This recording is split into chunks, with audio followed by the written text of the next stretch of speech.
What Yes, is there we up, my go. friends? This is Simon Parsons on the Locum Strategist podcast. Thank you so much for joining me here today. I've got a very special guest. This is a friend, a colleague, and a double board certified trauma surgeon that I've worked with in the past, doing some locums. He has pivoted to help out physicians with burnout.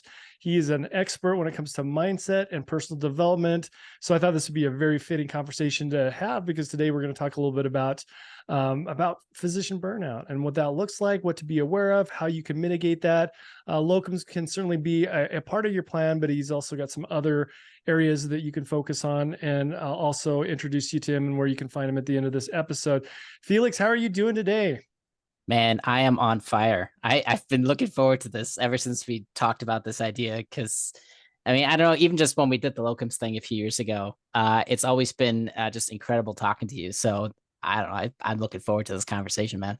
Yeah, this is way cool. Just a little backstory on this. So outside of here, I do a lot of business coaching, and it was fun because Felix and I worked together in locums several years ago, probably about 5 years ago, and we had a great relationship. And he had some changes in his career that are really relevant to this conversation. And then we connected via LinkedIn probably about 6 months ago, and he was letting me know what his pivot was, and we're going to share a little bit about that.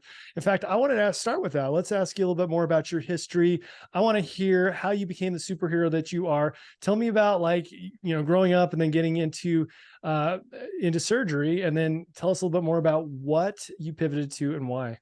Sure, sure. So, I mean, if you go way back, even with the mindset stuff and what really drives me nowadays with helping people finding purpose in their lives is I moved to the United States when I was 15 years old. So you can imagine if you just move, to another city or another state, that's one thing. But when you move entire countries where they speak a different language and the educational system is different at 15, and you leave all your friends behind that you've known since kindergarten, and now all of a sudden you don't know anybody, you barely speak the language. That was pretty hard.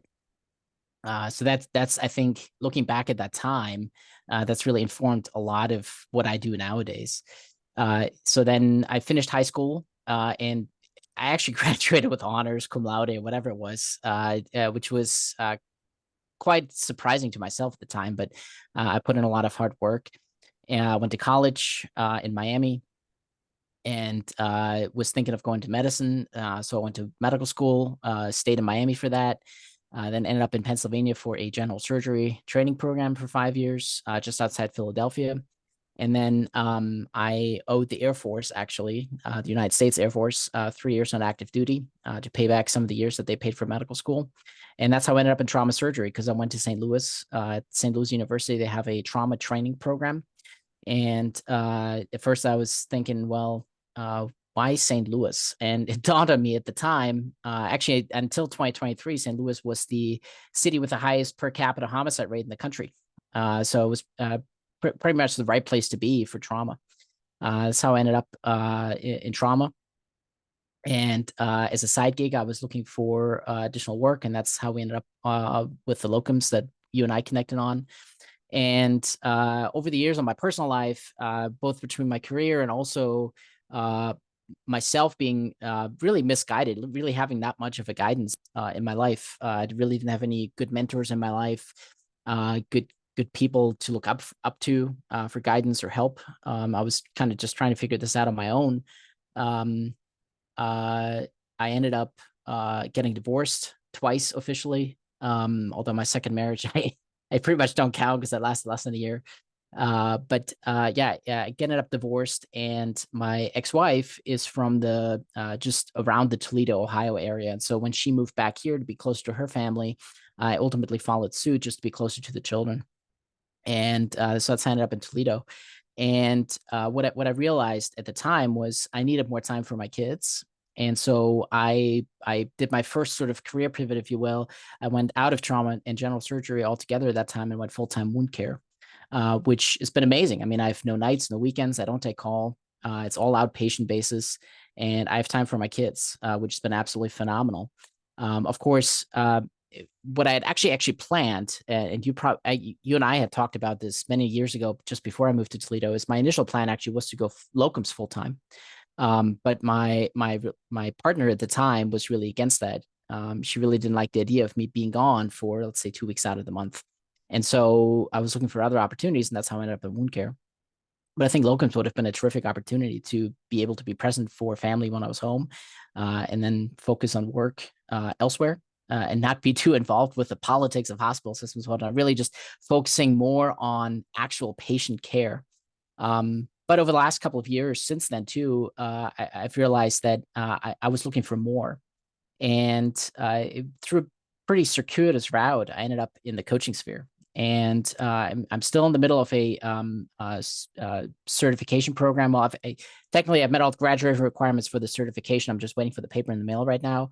What I'm really working on now with the second half of the program is my ICF credentialing, so the International Coaching Federation, to put some additional letters after my name, because that's all we seem to do in this world is collect letters after our name.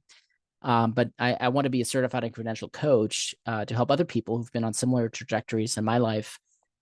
Because, this all sounds pretty fun and happy, right? I mean, I've sort of had this amazing career, but really underlying all of that has been my own experience with my own depression, the suicidal ideations I've had over the years, burnout with my career, and all this stuff that no one else talks about. And I realized that somebody needs to start speaking up about this stuff, and who better than me, who's been through all of that. And so I really realized that I needed to be an advocate for other physicians and healthcare providers who don't have access to resources to help them with the intricacies and the difficulties and the challenges of working in the healthcare field. I absolutely love that. It's one of those things that I'm peripherally aware of, but I'm so glad to have you here as a guest because I wanted to ask you some more questions about it. I mean, I talk with literally hundreds of surgeons over the course of my years, and I very clearly understand their whys. And a lot of times, it does come to finding more balance in life, finding a better work-life balance. But I know that there's stats out there. There's crazy stats about physician burnout, and there's high suicide rates. And Yes. I mean, I'm not an expert on this, but I would love it if you tell me a little bit more, because you do have firsthand experience. But what is burnout? What causes it? What are symptoms of it? How does somebody tell that they're burned out? Like, I know there's so much more to it than what I probably realize when I think about burning out. I'm thinking about like, oh man, I was training for a bike race, like training too hard. But I know that like this can be like potentially a clinical thing, and there's a lot of other potential repercussions that fall behind that. So tell me a little bit more about burnout. Yeah. So burnout was initially described in the 70s, specifically for those in the healthcare or in the helping professions, I should say. And so a lot of it, if you're looking at burnout and a lot of the data on burnout, it still comes out of the healthcare field, but it really could affect anybody. It is not a clinical diagnosis. There's no diagnosis code associated with it. And even in the International Classification of Diseases, the ICD-10 codes that we use to diagnose people, there is no code for burnout. ICD-11 is starting to add a code for it, but not as a diagnosis, but rather as a work-related condition. And one of the real big challenges with identifying burnout is that the symptoms are so vague and they're so different for everyone involved. If I had some kind of broad generalization on burnout, it's having negative feelings towards whatever it is that you're burned out on. You're constantly having these negative thoughts, negative emotions on whatever it is that you're burned out on. So for myself, for example, I was very cynical about the world. I resented my job. Even when I was at work, I was trying to get out of assignments. I was trying to hide while I was at work. Right, I was in my office with the door closed because I didn't want people to know that I was there. I didn't want them to tell me something that I needed to do because I didn't want to do it. But there's a lot of negative emotions associated with that, and everybody's a little different. And that, of course, it makes it difficult for the individual who's burned out to do the job right. It strains relationships both at work and at home. For the organizations that individuals work for, it leads to higher costs because, for one, they have to make up the difference between what the person is supposed to do and what they're actually doing. But people also leave the job, and now we have higher employee turnover. And so it can be incredibly costly. In healthcare, there's a third party involved, of course, who is the patient. And now the patient is being taken care of by someone who's burned out, doesn't want to do the job. And now they're the ones who are suffering, right? They're already coming to us in a vulnerable state. They're coming to us for help, and we're not wanting to provide that help, even though it's what we sign up to do. And so burnout is an incredibly vague condition, really. And most people, I would say, don't even know that they're burned out. But if you look at the statistics, and you kind of asked about that, so if you look at the data from before COVID, there's a Gallup poll that was done on American workers across all fields, across all disciplines, and 76% of employees reported having felt burnout in their lives. 76% of American employees feel burnt out on something. In the healthcare field specifically, most of the data that we have, most of the good data still comes out of healthcare. And it kind of makes sense to me. For one, is where kind of burnout originated. But on the other hand, it's also we're easy group to study. We're generally fairly uniform across the country because we all have the same boards to take. We have a fairly standardized curriculum, not just doctors, but nurses as well. We're already doing something that's scientific. So we're always reading studies. We're always involved with trying to figure out what the scientific evidence is between our care that we provide. And so being subject to research is also something that's fairly normal to us. So we're, I would say, an easy group to study. And so if you're looking at healthcare, before COVID, 38% of physicians reported burnout. Since COVID, based on 2022 data, it's 64%. And that number may even be higher in some of the nurses that have been studied. So it's incredibly rampant in the industry. On top of that, like you mentioned, physicians are still, year after year, the profession with the highest suicide rates in this country. And that to me makes no sense, right? Here we have the one person who should be the best at being healthy and providing healthcare and taking care of others. And it's the one person that is absolutely the worst at taking care of themselves. And so, yeah, it's an incredibly endemic problem within healthcare. And I can say from my personal experience that, yes, all the data is right where it needs to be. It's correct. That's very powerful, and it's so honorable for you to take this on as your mission.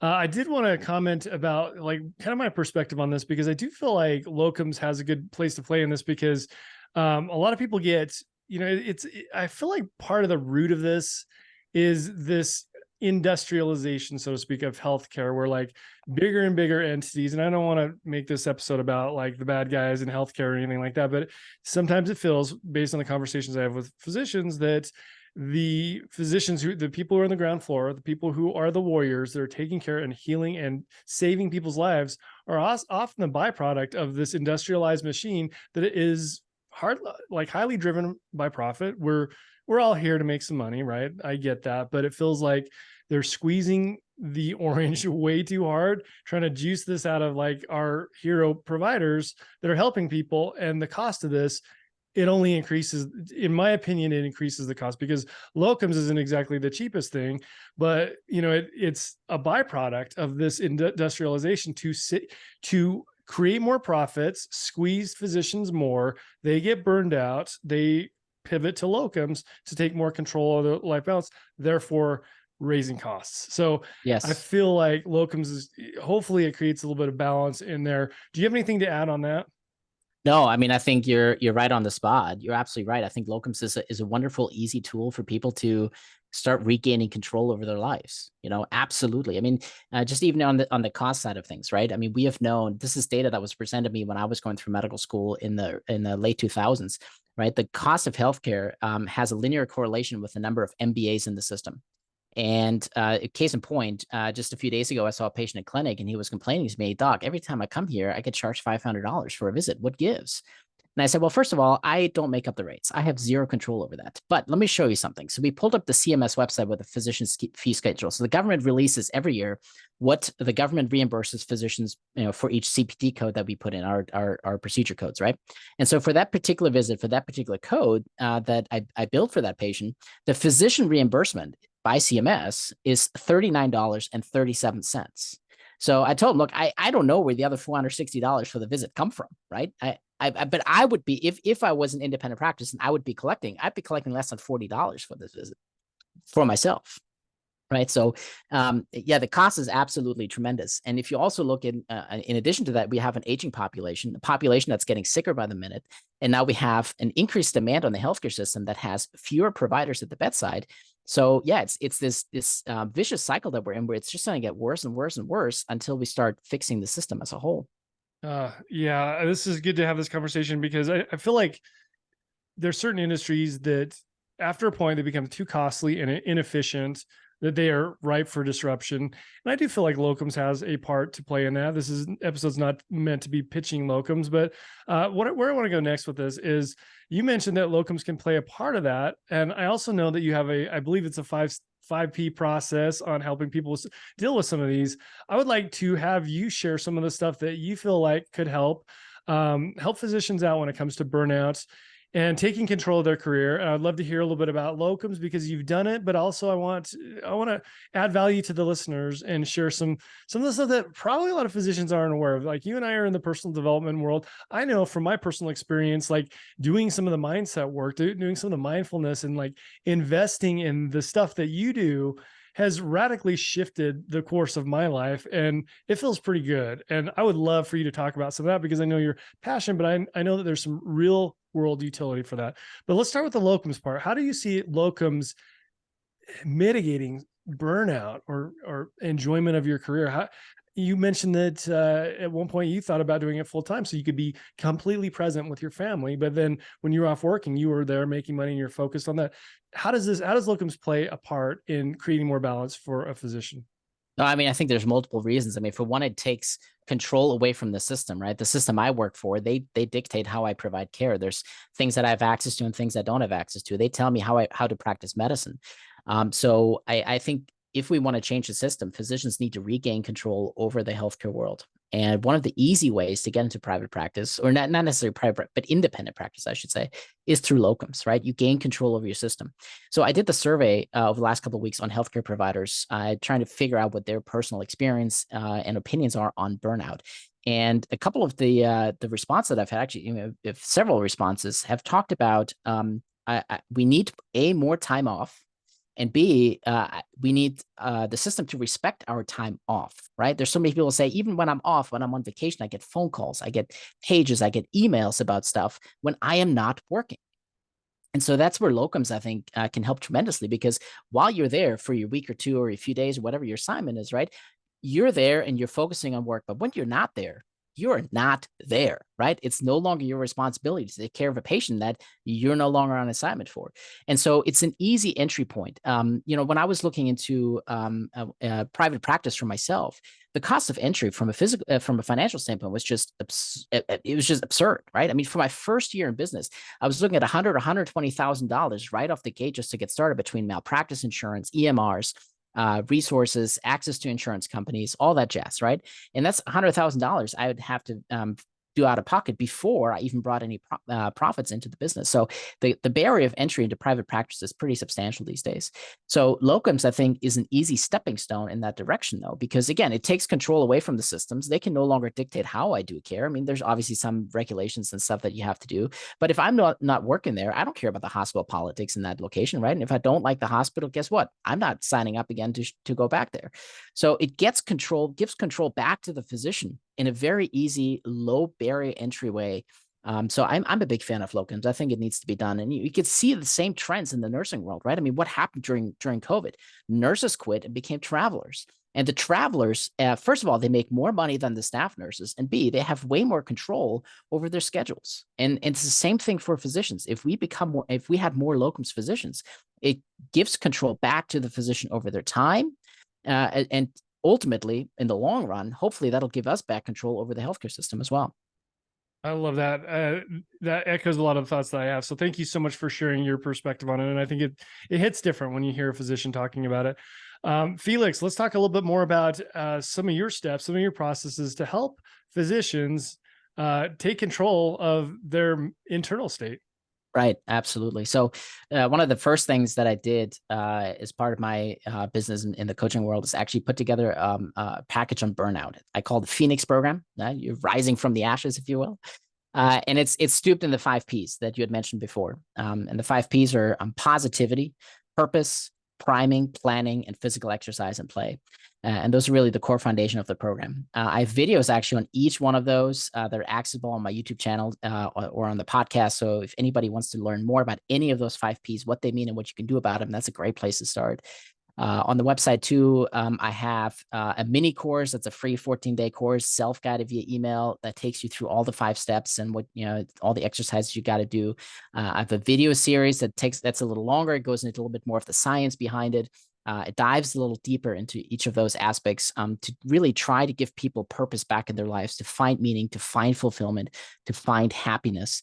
And one of the big reasons behind that is I came across this interesting research paper from, I think it was 2005, out of psychology, that actually showed that many times happiness precedes success, right? We have this wrong, like with the American dream or what Hollywood tells us. We're only happy once we're successful. But the truth of the matter, if you actually look at the data, it's actually that it's the other way around. Happiness precedes success. And that's why, that's how I try to approach even my coaching practices, trying to find little tidbits of happiness in everybody's life to give them some positivity back, so that they can ultimately find the success they're looking for. But your happiness has to come first. I totally agree with it. This is why I think about, like, there's so many millionaires and billionaires out there who are not very happy, because it's like, if you can't be happy now, then what makes the conditional work? Like, I call that like kind of conditional thinking, if then. I wanted to touch bases on a couple of your P's here. I want to ask you about positivity. Okay, so Yes. I feel with the understanding of psychology and human behavior, this is very important to me, because like seeing things from a positive light changes the actions that I take, which creates different results and outcomes, which feed back into my thoughts. I love that. I call it kind of the mindset algorithm. But how do physicians feel when we talk about positive psychology? Is it something where there's kind of this feeling of like, oh, it's a little bit woo woo, it's a little bit out there, or how do people receive that? And give me some insights on your views when it comes to positive psychology, positive thinking. Yeah, no, you're absolutely right. So, thoughts, our thoughts influence our actions the same way our actions influence our thoughts, right? And so if we have positive thoughts, we're going to have more positive and productive actions. Same way, once we then have more positive and productive actions, we're going to have more positive thoughts. So it's, again, sort of this self-fueling cycle of getting more into positivity. I mean, you look at it on the flip side of things, right? And I can say this from my own personal experience with both depression and burnout. When you're in a negative cycle, when you're constantly filled with just negative emotions, you can't get out of that, right? You're just stuck in it. You can't come up with new ideas and new thoughts and new ways of thinking. So if you look at the positivity ratio, for example, Barbara Fredrickson published this, a couple decades ago, probably now, but hers and Seligman's research showed that having 3 times as many positive emotions as negative emotions puts you in a growth mindset. So you want to fuel your body with positivity. You want to fuel your mind with positivity so that you can be in that growth mindset instead of a limiting or restricted mindset, so that you can come up with new ideas. You can enter that flow state. Now, is that all it takes? No, there's more work that goes along with that as well. But that's a huge component, I think, of it. You have to have these positive thoughts, these positive emotions in order to drive positive change in your life. What is the awareness around positive psychology and positive thinking in the medical community? I feel like, I'm kind of in a bubble. Like, this is my world, right? Yeah, This is what I teach, this is what I live by. But what is it like? My guess, just from the outside, is that these tools and resources, when it comes to mindfulness and positive psychology, are probably not, I wouldn't say accessible, but just apparent. How right. do physicians or healthcare workers feel about these topics? And do they have access to this? Is it something that that they don't even know exists? Or what does it look like on that end? And do physicians tend to like be skeptical around positive psychology, or are they pretty open to it? Yeah, no, it's a great question. I'd tell you something. It's something that I've never learned in any of my medical training, right? This is something I had to seek in a completely different world. Even the idea of coaching is something that most people don't know about. I mean, coaching as a profession is only about 30, 35 years old. So it's a relatively new profession as well. And the science is still developing in that field as well, on mindset and all that stuff. So I would say in for the most part, most physicians are not aware of that. And even based on the survey that I just put out and in me talking with prior residents that I had or colleagues, by and large, there are 2 groups of physicians. And there's one group that's perfectly content with how things are, and they just want to do what they're doing and don't want any change. And then there's another group of physicians who is upset with the system. They're burned out by the system. They're up, they don't like the system as it's because it's running them into the ground. And all they're doing is looking for a way out. Instead of finding a way to turn themselves around first, they're just waiting for their opportunity to jump ship instead of creating that opportunity in the first place. So I would say, for the most part, it's something that most physicians, I don't think, are aware of. Some are, but I think by and large, it is not something that is within our culture to talk about at all. What is priming? Tell me more about that. Priming, yeah. So that's really a way of creating in your head the future that you want to create for yourself, right? It's future visioning or manifesting your future. Those are some of the other terms that are used for it. The easiest thing to do there is to create a vision board, right? Put pictures up of the life you want to have in the future, so that your brain can take control of creating that future for you, right? So, for example, for you yourself, and your own example with the house, right? You put that house on your vision board, and it's not now that it's not a magic pill. It's not all of a sudden happens, but by you staring at the house that you wanted every day on your vision board, your subconscious goes to mind and looks for any opportunities in the real world to make that vision a reality.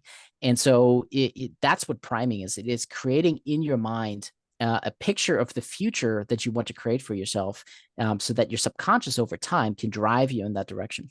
I geek out. I absolutely geek out over this stuff because like we reject things that are unfamiliar. Our brain kind of has a way of like spitting that out, right? That's why like Right. we're always on the lookout. Our primal lizard brain is always like trying to keep us safe and well tucked into our comfort zone. But I think priming is a great example of making your subconscious familiar to that dream future that is possible for all of us.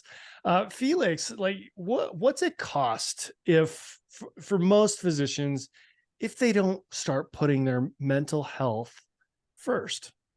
I mean, I don't think you can put a number to that, but the fact alone that physicians still have the highest suicide rate of any profession, I think, should give you enough of an idea of how much it truly can cost.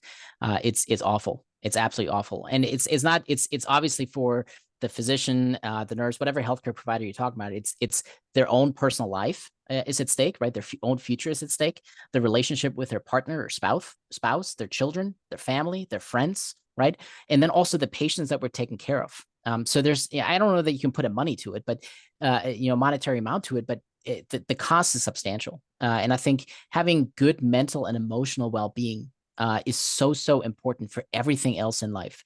Because if you think about it, I had this discussion with one of my mentors recently, right? And he asked me, do you know how many people lay on their deathbed and think, man, I wish I would have worked more? Nobody would say that, right? Everybody says, I wish I had taken more vacations. I would have taken, used more opportunities. I wish I had more experiences.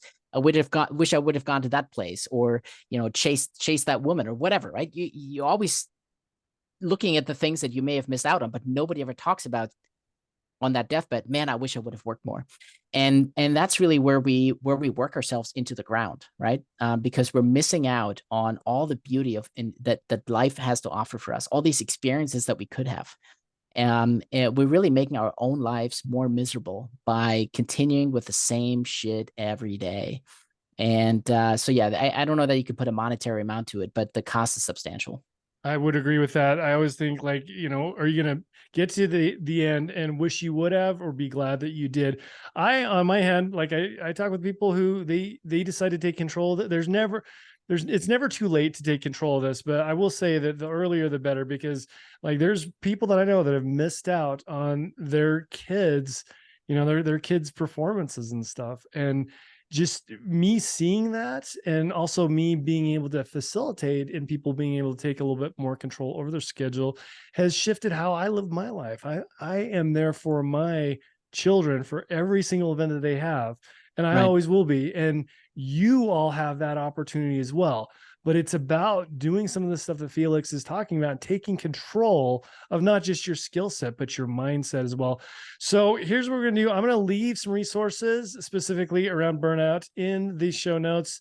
And Felix, I am so glad. I'm glad we had this conversation. I feel like we could jam out for an hour and a half more. So we'll have you back on this podcast. You and I are destined to collaborate on some stuff in the future. Any last words you'd like to share?